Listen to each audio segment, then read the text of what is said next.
Hello, my friends, and welcome back. I will read you a title of an article. I will ask you some questions of what is your interpretation and what's your assessment of the title.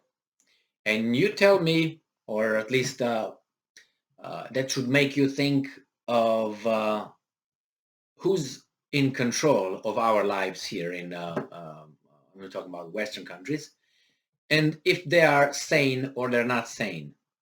Knowing the facts as far as we can know them, realities that as far they let us know, um, and by your personal knowledge of reality, human nature, people, life in general, and you tell me how else, or you necessarily have to tell me, but think about how could these statements be otherwise interpreted. Let's go. This article comes from Reuters from April 26th, 2022. This is the title. UK, United Kingdom, that's the leaders of that country, the handlers of that country, not the population, dismisses, so UK dismisses Lavrovs. Lavrov is the Russian foreign minister. Lavrovs, and I'm quoting, it's one word, bravado. And Ukraine, UK also says, the leaders, the handlers, no imminent threat of escalation in Ukraine. So this is the title. UK dismisses Lavrov's bravado, says no imminent threat of escalation in Ukraine. What do you think? What do you think? Is there any what's his name? Lavrov shows up to show his balls or something, to see how tough he is? Do you think that's what he does? Yeah? Okay, that means Lavrov is about a 4-year-old mentality. Do you think he is? Have you ever listened to this guy talk? Well, I did, and I'm pretty sure you guys did too. He's not a 4-year-old kid. All right? He's Russian. I'm not going to just say he's a retard because he's Russian, and I might disagree with their policies. No. If I see a criminal being smart, I will say the criminal is smart. If I see an angel being stupid, I would call that angel stupid. Don't come with angels can be stupid. Angels, first, they are subordinate to someone else that you have to believe, not think, believe in. So let's move on. Do you agree that Lavrov just comes and makes claims that if UK, Germany, and other countries in the background provide military deadly equipment, tanks and rockets and other things to rockets, launchers and so on, to Ukraine, do you think that's not an escalation? Yes, it is. If you say no, your problem. Second one, is that a threat? Yeah. Why is it a threat? A threat. Because those that equipment are going to help Ukrainians kill Russians. That's okay as long as, these are from the forces of good versus the forces of bad or evil. All right. That's good if we look like that. Look from the Russian perspective. They were called crazies. They were called war criminals. They were called this. Might be. Might be. Now, if you call them crazy, madman, in the case of Putin, who has total control over everything over there that happens in Russia, is there a little possibility that that madman, the crazy, insane person, would simply escalate? I think yes. Now, even if that guy is not a madman, if he's losing, do you think he's going to escalate having the weapons to win the war? He has the weapons to win the war, or at least, let's put it this way, not lose the war. Because in the case so do you think he's going to just say, okay, I lost, but I have here weapons that could send you all to the Atlantic Ocean or to the Pacific further? Do you think it's just going to say, okay, I lost, if he's a madman? And if he's not a madman, do you think he was just say, okay, guys, we lost, we take our toys, our bed, and you guys are going to forgive us? No, because if this war is lost by Russia, Russia will never be a normal country again. So either way, Russia is going to have to do something. Because if Russia wins, there's no winning here. I don't see how Russia would win. It's just that if it goes as it goes and escalates. Escalating means what? Start hitting targets in other countries that are participating in this war. And if those countries retaliate, then the Russians will escalate with more, if you know what I mean. And the other guys would escalate too. So there is a risk of escalation. And let's put it, I have no, I'm not a Russian. I'm not in the military over there. I'm not Putin's buddy, you know, so I don't have like a, how do I put it? On the contrary, I'm on the other side. So if Putin does something stupid, let's put it this way, I'm going to be affected through everything, including my handlers who impose sanctions, and my life goes down because they choose to support one country that had nothing to do. It was not an alliance, nothing. It's just because the moral standing, which is fine, but it affects me. Did anybody ask me about that? No. Why not? I thought it's a democratic system. Work within a system. You vote next time in, what, 3 years. Thank you very much. By 3 years, the whole world will be your wreck. So these guys just saying that there's no threat, that's very irresponsible. I would be scared shitless just thinking that my handlers think that way. Second, do you think it's an imminent threat? If those guys tell me we can go that way, it's going that way. It's going that way. I'm not saying now the Westerns, these handlers of Ukraine, should just say, okay, we'll let you do whatever you want in Ukraine. I'm not saying that.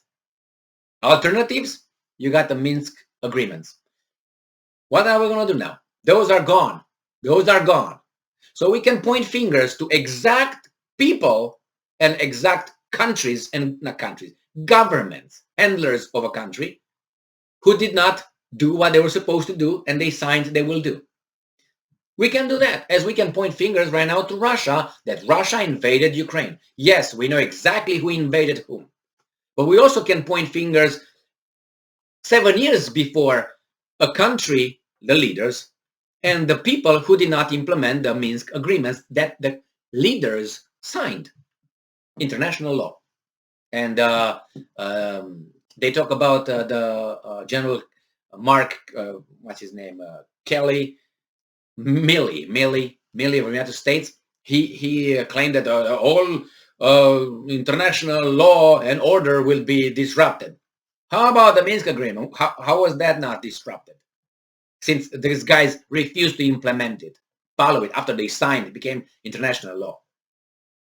So I am astonished, surprised, angered when I see these handlers of ours thinking the way they think in my name. In my name. The solution, go and talk to the Russians. There's no talking here. Why? Is this because this has to be a perpetual war? Or if not perpetual war, it's a training ground for these handlers at the expense of Ukraine and Russia in this case? Is that what it is? I'm just baffled by how this issue is taken.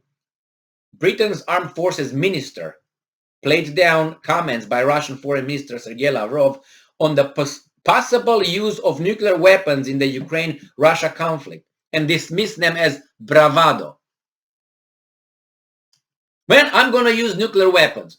You just pull my leg, man. How more explicitly should the Russian handlers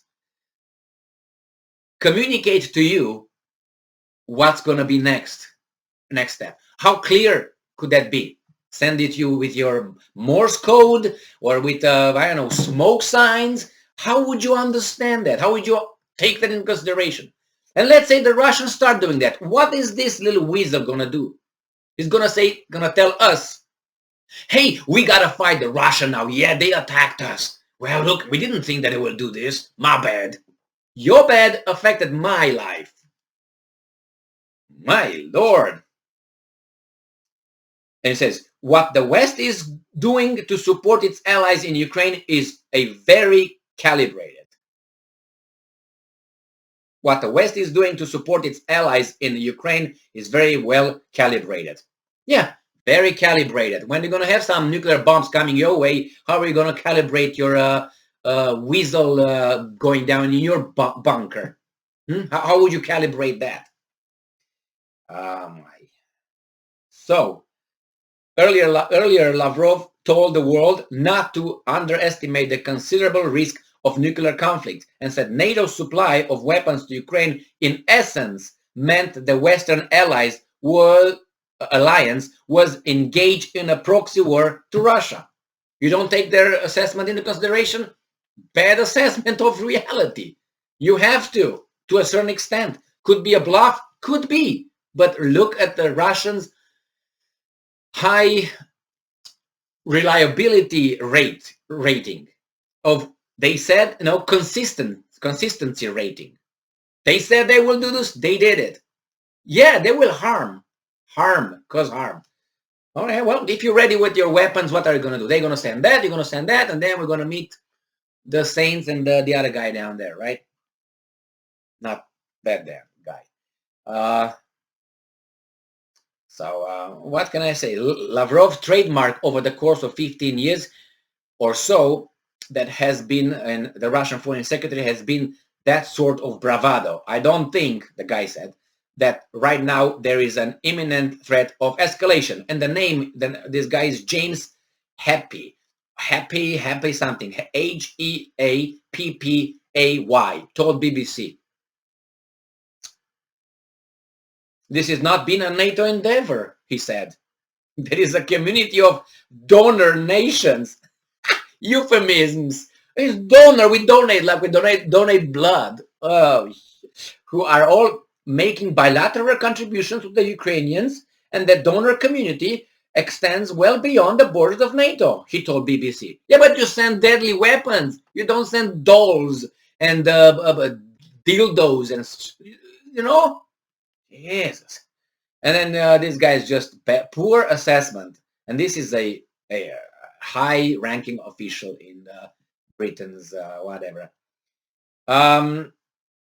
This guy, Happy, said it was completely legitimate for Ukraine to strike Russian logistic lines and fuel supplies, and he acknowledged the weapons that the international community was now providing had the range to be used in Russia. So he agrees, yeah, we gave them the weapons and the US gave them intelligence. But the Ukrainians, we're not involved. We're not involved. We gave, it's like you have a kid or a monkey, and you give a monkey a automatic weapon, and you guide the monkey and say, now pull, and that's it. But it wasn't me.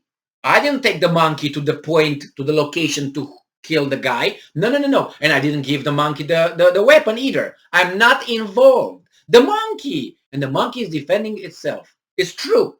Ukraine, I'm not making comparison here to Ukrainians and the monkeys, so cut that crap. It's just that this is how things are. I guide you, you pull the trigger with my weapon that I gave you, and I was not involved at all. Or we were not, because one gave the weapons, the other one showed where to shoot. Really? I mean, it's unbelievable. And these guys, Ukraine, started hitting targets in Russia. I think that's legitimate. That's a war, Russia. What do you want? You just want to punch me? I'm going to punch you back if I can. That's legitimate. I'm not disputing that. And now the Russians are upset that, hey, guys, you hit our land. What did you expect? The problem is, what are you hitting? If you hit my depots of armament or military targets, that's fair game, I guess. In a war, that's fair game. Now, if you do some sabotage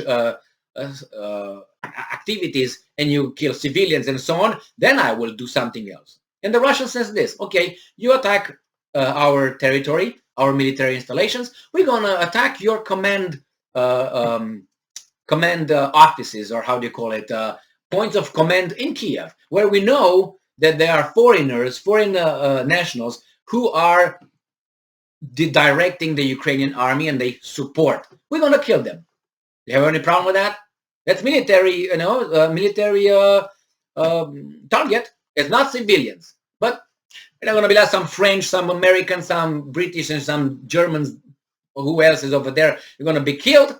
Well, what are you going to do about it? And then you're going to hear the other guys, when their guys are dying, that's escalation, that's war crime. They killed our people who were in another country helping this country to kill those guys, but those guys should not kill our people that were actively helping these guys. It's unbelievable. So yeah, there's no threat. What's his name? Lavrov does this gymnastics just to show his things, and just go to bed very relaxed, okay? Because the handlers of our lives, they are so smart, and they know stuff, man. They know. You and I, we are just peasants, man. They know. Just listening to these guys talk during interviews or free talking, not the teleprompter, even that stupid. Watch how they think, what they say, and then assess everybody. Assess Putin, assess Biden. Oh, he's not talking. Johnson, Scholz, Macron. Macron is, I think, the only guy who really is a statesman in the West at this point. He's the only one who's smart, witty, and he's the only one. I don't like the guy. I do not like, because I think he's part of the globalist community. I don't like the guy, but I can't say that he's not smart. He's very smart, very charismatic, and very smart. The rest, I will make a video in my funny analysis of all these world leaders, and not now. The atmosphere seems to be too somber for that kind of video, but we'll see, maybe in the near future. Well, so relax, guys. I can't believe these guys look at this, assess these things. So, you know, so what? It's just going to be some atomic bombs, but they're not going to do it. All right. Well, they just keep over there. They just sit on them. Thank you very much for being with me again today. Stay strong, stay smart, look for the truth, and be just. See you in a moment.